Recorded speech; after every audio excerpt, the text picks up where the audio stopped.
Bonjour à tous, sur cette chaîne je vous montre petit à petit quelques éléments de la création d'un jeu sur lequel je travaille. Pour le moment je montre que des tout petits éléments au goutte à goutte. C'est pourquoi l'existence de cette chaîne va rester confidentielle parce que je veux m'adresser qu'à des personnes qui comprendront l'intérêt du peu que j'ai à montrer dans l'immédiat.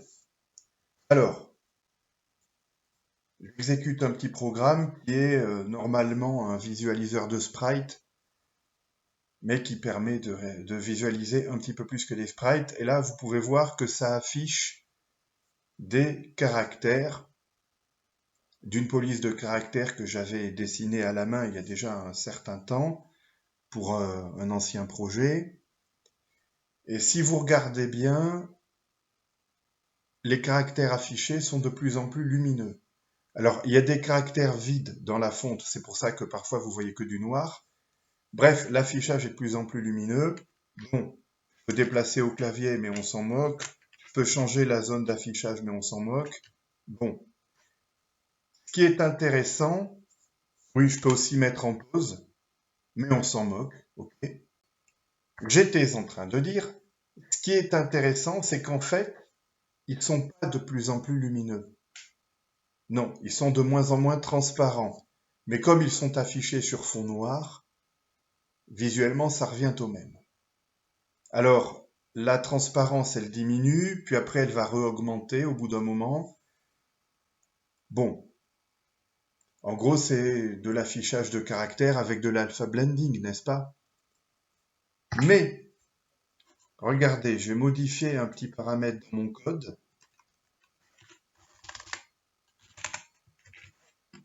et vous allez voir ce qui va se passer. L'idée, c'est la même. L'idée, c'est d'afficher des caractères qui sont de moins en moins transparents, puis de plus en plus transparents, etc., comme tout à l'heure. Sauf que là, il n'y a pas d'alpha blending, il n'y a plus de composante alpha. Bah si, elle existe de fait, mais elle est ignorée. Donc le programme va simuler des caractères plus ou moins transparents en faisant une espèce de tramage qui va masquer certains pixels. En 2025, on peut faire facilement de l'alpha blending à n'importe quel ordinateur.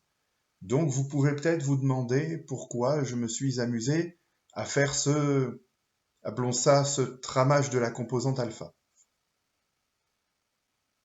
Eh bien, j'ai pas fait ça pour rien, mais l'explication de ce choix, c'est pas pour aujourd'hui. Pour l'instant, je vous fais juste constater que ça existe, que c'est implémenté et que ça marche sans doute pas mal, même si vous avez vu que quand il y a les niveaux de transparence élevés, il y a tellement peu de pixels qui sont affichés que les caractères sont clairement méconnaissables. Mais ça, c'est pas grave, parce que l'intérêt de faire ça, c'est qu'un caractère peut apparaître progressivement comme s'il sortait de nulle part, puis ensuite disparaître. Bon, pour donner l'impression d'une apparition puis d'une disparition, évidemment, il faut jouer l'animation beaucoup plus vite que ce que je vous montre là. Mais justement, re-regardons la même animation, jouée toujours aussi lentement, mais sans que le caractère change. C'est pour ça que je mets false ici. Et dans ce cas, on va afficher un A majuscule. Vous avez vu, j'ai ajouté 2 lignes dans mon code juste pour les besoins de cette vidéo, pour bloquer le caractère choisi à A majuscule. Oui, j'invente le mot minuscule si je veux. Alors, allons-y, on va avoir un A majuscule de plus en plus euh, opaque. Et au début, là, on ne reconnaît pas que c'est un A, d'accord, mais ça va se voir petit à petit. Ça va se voir petit à petit. Voilà, on reconnaît déjà un A.